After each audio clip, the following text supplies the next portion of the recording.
जय श्री राधा कृष्ण। तो आज माघ मास महात्म का अध्याय 13वां में ये सुनेंगे कि किस प्रकार विकुंडल ने अपना पुण्य देकर अपने भाई को नरक की यातना से छुड़वाया था। तो सुनते हैं 13वां अध्याय।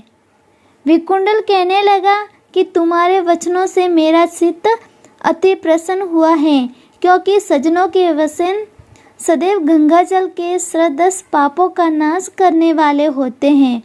उपकार करना तथा मीठा बोलना सज्जनों का स्वभाव ही होता है। जैसे अमृत मंडल चंद्रमा को भी ठंडा कर देता है। अब कृपा करके यह भी बतलाइए कि किस प्रकार मेरे भाई का नरक से उद्धार हो सकता है।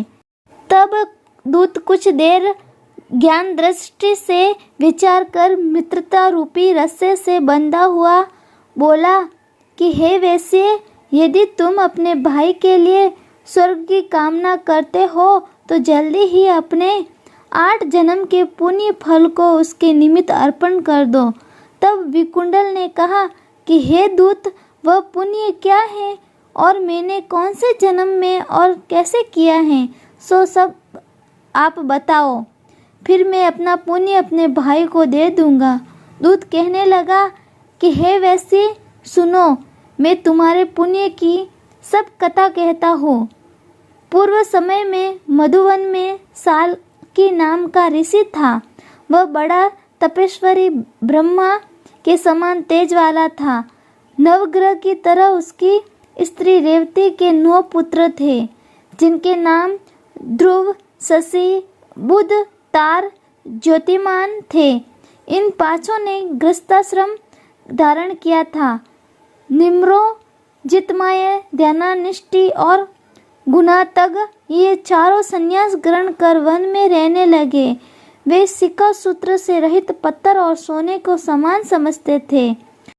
जो कोई अच्छा या बुरा उनको अन्न देता वही खा लेते, और कोई कैसा ही कपड़ा दे देता उसको ही पहन लेते। सदैव ब्रह्मा के ही ध्यान में लगे रहते। इन 4 ने व्रत, चित्त, निद्रा और आहार सबको जीत लिया। बस चर अचर को विष्णु रूप समझते हुए मौन धारण करके संसार में विचरते थे। ये 4 महात्मा तुम्हारे घर आए। जब तुमने मध्याह्न के समय भूखे प्यासे इनको आंगन में देखा तो तुमने गदगद कंठ से आंखों में आंसू भरकर इनको नमस्कार करके इनका बड़ा आदर सत्कार किया।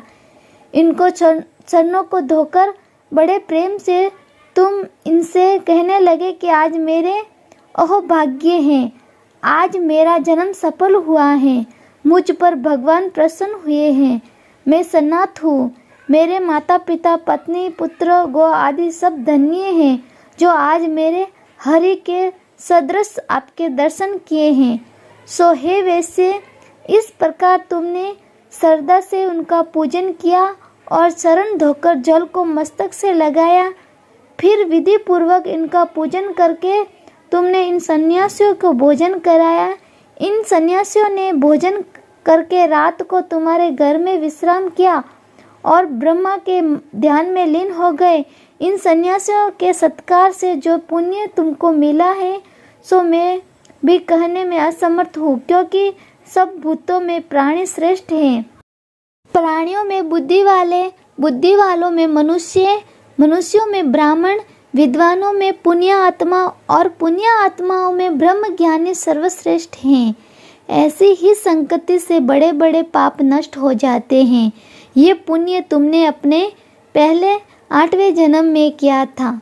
सो यदि तुम अपने भाई को नरक से मुक्त कराना चाहते हो तो ये पुण्य देकर अपने भाई को नरक से मुक्त करा दो।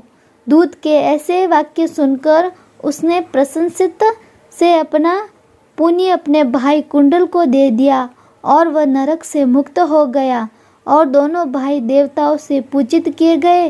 तब दूत अपने अपने स्थान पर चले गए। इस प्रकार वैश्य के पुत्र विकुंडल ने अपना पुण्य देकर अपने भाई को नरक की यातना से छुड़ाया था। सो हे राजन, जो कोई इस कथा को पढ़ता है या सुनता है वह 1000 गोदान का फल प्राप्त करता है। हरे कृष्णा। तो आज हमारा माघ मास महत्म का 13वां अध्याय समाप्त हो गया।